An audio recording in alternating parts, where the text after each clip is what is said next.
ನಮಸ್ಕಾರ. ನಮಸ್ತೆ sir. Sir, Nandi education ಟ್ರಸ್ಟಿಂದ ಬಂದಿದ್ದೀವಿ. ಓಕೆ. ಇಲ್ಲಿ ಅರಣ್ಯ ಪ್ರದೇಶ ಇದೆ ಅಂತಂದ್ಬಿಟ್ಟು ಬಂದಿದ್ದೀವಿ, ನೋಡೋಣ ಅಂತಂದ್ಬಿಟ್ಟು. ಹೌದು. ಆದರೆ ಇವತ್ತು ಅರ್ತ್ ಡೇ ಅಂತ ಎಲ್ಲ ಭೂಮಿಯ ದಿನ ಅಂತೇಳಿ ಆಚರಣೆ ಮಾಡ್ತೀರಾ. ಆದರೆ ಈ ಭೂಮಿನ ಉಳಿಸೋದಕ್ಕೆ ಯಾವ ರೀತಿ ಕ್ರಮಗಳು ತೊಗೊಳ್ಬೋದು ಅನ್ನೋದ್ರ ಬಗ್ಗೆ ನೀವು ಕರ್ನಾಟಕ ರಾಜ್ಯ ಕಾರ್ಮಿಕರ ಸಂಘದ ರಾಜ್ಯಾಧ್ಯಕ್ಷರಾಗಿದ್ದೀರಾ. ಇದ್ರ ಬಗ್ಗೆ ತುಂಬ ಮಾಹಿತಿಗಳನ್ನು ನೀಡ್ತೀರಾ ಅಂತೇಳಿ ನಿಮ್ಮನ್ನು ಕೇಳ್ತಾ ಇದ್ದೀವಿ. ಸರ್, ಇವಾಗ ನಮಸ್ಕಾರ ಸ್ನೇಹಿತರೆ, ನಾನು ನಿಮ್ಮ ಆರ್ಯಭೂಮಿ ಉಮೇಶ್. ನೀವು ಒಳ್ಳೆಯ ಪ್ರಶ್ನೆ ಕೇಳಿದರೆ, ಏನಂದರೆ ಸಕಲ ಜೀವರಾಶಿಗಳಿಗೂ ಸಹ ಒಂದೇ ಗ್ರಹ, ನಮ್ಮನ್ನು ಸೇರಿಸಿ ಮನುಷ್ಯರಿಗೂ ಸೇರಿಸಿ ಎಲ್ಲ ಜೀವಿಗೆ ಪ್ರಾಣಿ ಪಕ್ಷಿಗಳಿಗೂ ಸಹ ಕೋಟ್ಯಾಂತರ ಜೀವಿಗಳು ವಾಸ ಮಾಡ್ತವೆ ಈ ಗ್ರಹದಲ್ಲಿ.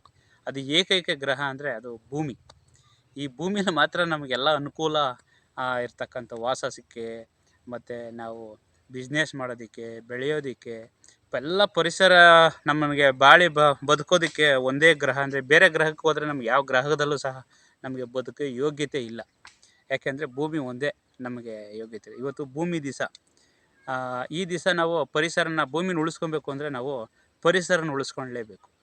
ಆ ನಿಟ್ಟಿನಲ್ಲಿ ನಾವು ಎಲ್ಲ ಸಹ ಮನುಷ್ಯರಾದವರು ಸಹ ನಾವು ಪರಿಸರನ ಬೆಳೆಸಿ ಉಳಿಸ್ಕೊಬೇಕು ಅಂತ ನಾನು ಈ ಸಂದರ್ಭದಲ್ಲಿ ಕೇಳ್ಕೊತೀನಿ. ಹೇಗೆ ಮನುಷ್ಯರು ನಗ್ತಾ ಇರ್ತೀವೋ, ನಗುನೇ ನಮಗೆ ಆರೋಗ್ಯಕ್ಕೆ ಮದ್ದು ಅಂತ ಹೇಳ್ತೀವಿ ನಾವು. ಹಾಗೆ ಭೂಮಿನೂ ಸಹ ನಗ್ತಾ ಹಚ್ಚ ಹಸಿರಾಗಿರಬೇಕು ಅಂದರೆ ನಾವು ಹಸಿರನ್ನು ಹೆಚ್ಚೆಚ್ಚಾಗಿ ಬೆಳೆಸಬೇಕು. ಭೂಮಿ ಹಸಿರಾಗಿದ್ರೇ ಅದು ನಗೋಕ್ಕೆ ಸಾಧ್ಯ, ನಾವು ಬದುಕೋದು ಸಾಧ್ಯ ಅಂತ ಈ ಸಂದರ್ಭದಲ್ಲಿ ಕೇಳೋಕ್ಕೆ ಇಷ್ಟಪಡ್ತೀನಿ. ನಾವು ನಿಮ್ಮ ಆರ್ಯಭೂಮಿ ಉಮೇಶ್. ಪ್ರೀತಿಯ ಗೆಳೆಯರೇ, ಬಂಡೆಯಲ್ಲಿ ಆಲದ ಮರ ನೋಡಿ, ಆಲದ ಎಲೆಗಳು, ಬೇರು, ಭೂಮಿ ಇಲ್ಲೆಲ್ಲೂ ಟಚ್ ಆಗಿಲ್ಲ, ಬಂಡೆಯಲ್ಲೇ ಇದೆ. ಈ ಥರ ಬಂಡೆಯಲ್ಲೂ ಸಹ ಮರ ಗಿಡಗಳು ಬೆಳೀತವೆ ಅಂದರೆ ಅವರಲ್ಲಿ ಏನು ಶಕ್ತಿ ಇದೆ ಅನ್ನೋದು ಆಲೋಚನೆ ನೋಡಿ. ಆ ಬೇರು ಅಲ್ಲಿಂದ ಅಲ್ಲಿಗೆ ಹೋಗಿದೆ, ಹಬ್ಬಿದೆ.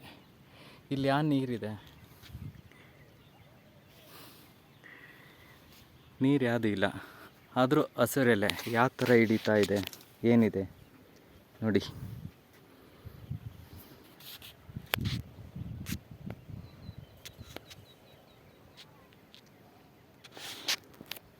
ಬಂಡೆಯಲ್ಲಿ